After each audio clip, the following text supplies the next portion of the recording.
გიორგი ბაჩიაშვილის კიდევ ერთი განაჩენი ცნობილი სავარაუდოდ დღეს გახდება. საზღვრის კვეთის საქმის დასკვნითი სხდომა თბილისის საქალაქო სასამართლოში მიმდინარეობს. ბიძინა ივანიშვილის ყოფილი ფინანსური მრჩეველი, რომელიც თავს ოლიგარქის პირად პატიმრად მიიჩნევს, საქართველოდან გამამტყუნებელი განაჩენის გამოცხადებამდე ცოტა ხნით ადრე 2025 წლის გაზაფხულზე გაიქცა. მას დაუსწრებლად შეუფარდა სასამართლომ 11 წლიანი პატიმრობა ბიძინა ივანიშვილის ბიტკოინების საქმეზე. ზაფხულში კი ბაჩიაშვილი ქვეყანაში იძულებით ჩამოიყვანეს. მისი სავარაუდო მოტაცების ფაქტი ამ დრომდე გამოუძიებელია. გიორგი კვიჟინაძე ესწრება დასკვნით სხდომას, ასევე თბილისის საქალაქო სასამართლოში ის ფორმულას ეთერს უერთდება.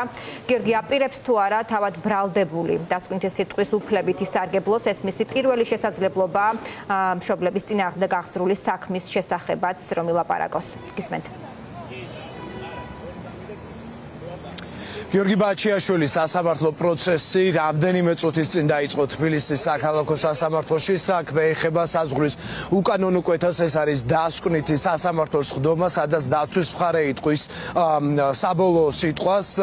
ასევე ამის შემდეგ არ არის გამორიცხული, რომ გიორგი ბაჩიაშვილმაც ისარგებლოს საბოლოო სიტყვის უფლებით. საინტერესო იქნება, რა განცხადებას გააკეთებს გიორგი ბაჩიაშვილი იმასთან დაკავშირებით, როდესაც პროკურატურამ მისი მშობლების წინააღმდეგ დაიწყო სისხლის სამართლებრივი დევნა. პროკურატურა ახლა გიორგი ბაჩიაშვილის მშობლებს ედავება უკანონო შემოსავლების ლეგალიზაციაში დახმარებას. საქმე ეხება, როგორც ადვოკატი აცხადებს, 2018 წელს გიორგი ბაჩიაშვილის მიერ მშობლებისთვის ნაყიდ მანქანასა და ბინაზე, სახლზე და როგორც ამტკიცებს პროკურატურა, მაშინ როდესაც გიორგი ბაჩიაშვილმა მშობლებს უყიდა მანქანები და ასევე სახლი, ეს არის უკანონო შემოსავლების ლეგალიზაციაში დახმარება. ადვოკატის თქმით, ამ საქმეში არ არსებობს არანაირი მტკიცებულება, რომელიც დაადასტურებს პროკურატურის მიერ წარდგენილ ბრალდებას. ერთადერთი რა მტკიცებულებაც გააჩნია საგამოძიებო უწყებას, ეს არის საჯარო რეესტრიდან ამოღებული ინფორმაცია, რაც მათი თქმით ისედაც საჯაროა და არ წარმოადგენს არანაირ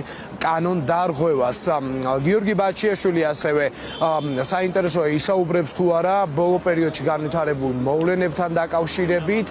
სხდომა რამდენიმე წუთის წინ დაიწყო თბილისის საქალაქო სასამართლოში. ბუნებრივია, ქართული ოცნების მიერ დაწესებული აკრძალვებიდან გამომდინარე, მედია ვერ ახერხებს, რომ ეს სასამართლო პროცესები გააშუქოს და გადაიღოს სასამართლო პროცესის მიმდინარეობა, თუმცა ჩვენ წერილობითად აუცილებლად შემოგთავაზებთ ბაჩიაშვილის მიერ გაკეთებულ განცხადებებს. ეს არის დასკვნითი სხდომა, რეალურად იგეგმება დასკვნითი სიტყვა ჩვენი მხრიდან და საბოლოო სიტყვას იტყვის გიორგი. რთულია მოიძებნოს თუნდაც საქართველოში ისეთი სისუსტის ბრალის დადგენილება, როგორიც არის გიორგის მშობლებთან დაკავშირებით.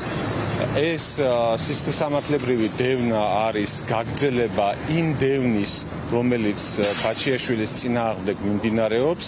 საბოლოო ჯამში ეს მიზნად ისახავს დაშინებას, ზეწოლას იმისათვის, რომ არამართლმსაჯულების მიზნები იქნეს მიღწეული ხელისუფლების მხრიდან. ჩნდება კითხვა, თუ კი მსგავსი და უშუალოდ ეჭვი გამოძიებას ჰქონდა, რატომ არ მოხდა თუნდაც ერთხელ დედამისის ან მამამისის გამოკითხვა. ამას არ ჭირდება რაღაც საოცარი კომპეტენციის ქონა, რომ თვითონ ფაქტი პირობითად გიორგი ბაჩიაშვილის მიერ მშობლებისთვის უძრავი ქონების ან ავტომანქანის შეძენის ცალკე აღებული თეორიულად რამდენად შეიძლება წარმოადგენდეს დანაშაულს, რაზეც ჩვენ გვექნება სათანადო სამართლებრივი შეფასება და მოვახდენთ ყოველგვარ რეაგირება. ფაქტობრივად არაფერი არ არსებობს გარდა საჯარო რეესტრის და მომსახურების სააგენტოდან გამოთხოვილი ინფორმაციის.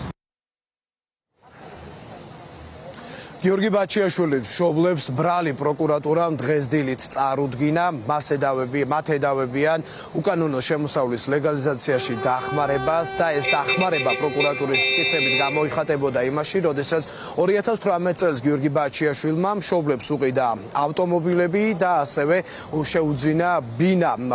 ასევე ადვოკატები აცხადებენ, რომ ეს ფაქტი ემსახურება ერთადერთს, რომ გიორგი ბაჩიაშვილზე მოახდინონ ზეწოლა იმის იმისათვის, რომ ოლიგარქმა ბიძინა ივანიშვილმა მიიღოს ბიტკოინები, რომელსაც ამტკიცებს ივანიშვილი, რომ ეს არის მისი კუთვნილი ბიტკოინები. რაც შეეხება საზღვრის კვეთის საქმეს, რომლის განხილვაც ამ წუთებში მიმდინარეობს საქალაქო სასამართლოში და რომელიც არის ბოლო დასკვნითი სხდომა, არ არის გამორიცხული, რომ მოსამართლე ჯვებენ აჭყებია ამ საქმეზე დღესვე გამოაცხადოს გადაწყვეტილება.